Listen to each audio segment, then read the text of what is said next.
What's up guys, it's me Jeremy. This is a guide for the tactic of re-engaging. Let's get started. Now, I found re-engaging to actually be one of the most powerful ways to start a fight in League. This is due to the fact that it catches your opponents off guard and is a very unexpected way to start a fight, since if you're re-engaging, that means you very recently disengaged, causing your opponent to either chase you down or think that a fight was not possible. You turn on them when they don't expect it for a powerful fight initiation. Re-engages happen after your opponents have used their resources, so they often have nothing left that they can use to counter your re-engage, which sets you up for an optimal fight. When it comes to re-engaging, it can be a little bit difficult, and it's different for skirmishes and actual team fights too.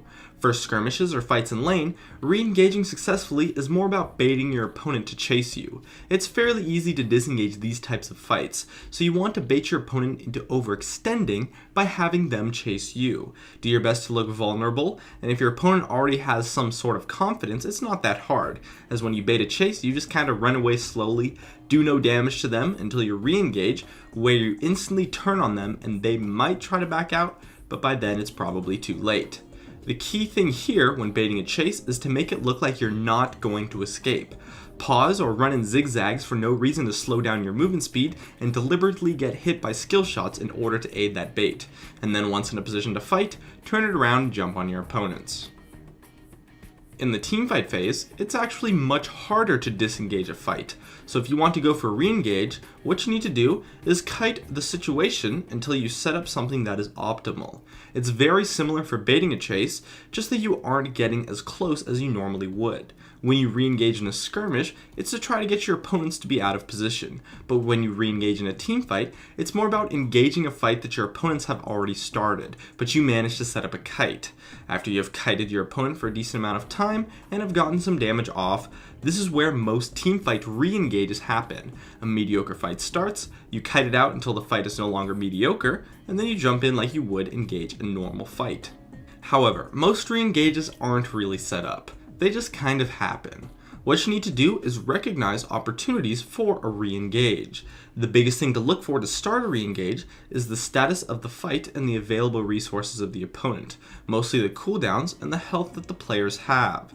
A significant swing of either in your favor sets up an optimal situation for a re-engage. Maybe you kited the opponents down and did some solid damage to them, maybe they missed a huge skill shot while chasing you, or maybe they used some major ultimates with minor results on your team. All three of these would be optimal situations for a re-engage, and are definitely the most common causes of a re-engage. Most re-engages happen very fast with little planning, so you need to see those opportunities and follow up immediately, as re-engages do require some team coordination, so you have to re-engage as a team. I recommend pinging or doing at least something to alert your team before a re-engage, just so that they know what is going to happen. And you should know too that the biggest thing that causes a failure in a re-engage is where there's a lack of communication or someone on the team re-engaging doesn't expect it or doesn't want to. So make sure that your team is on the same page with a simple on my way ping at the opponents when re-engaging. That being said, you should also watch out for being on the receiving end of a re-engage. If there's a significant swing in either your cooldowns or health, expect a re-engage from your opponents, as it is a somewhat common tactic that a decent amount of players may not understand perfectly, but they're definitely used to performing. Overall, most re-engages happen when you're being chased down and set up an optimal kite long enough for the situation to change in your favor. Act on those re-engages and you can set up some awesome fights. My name is Jeremy, and that's it for my video on re-engaging. If you enjoyed this video, feel free to check out some of my others on the screen right now. I'd love it if you could support me with a like, and make sure to subscribe for some more awesome content in the future if you enjoyed this video. As always, thank you so much for watching, and I'll see you guys next time.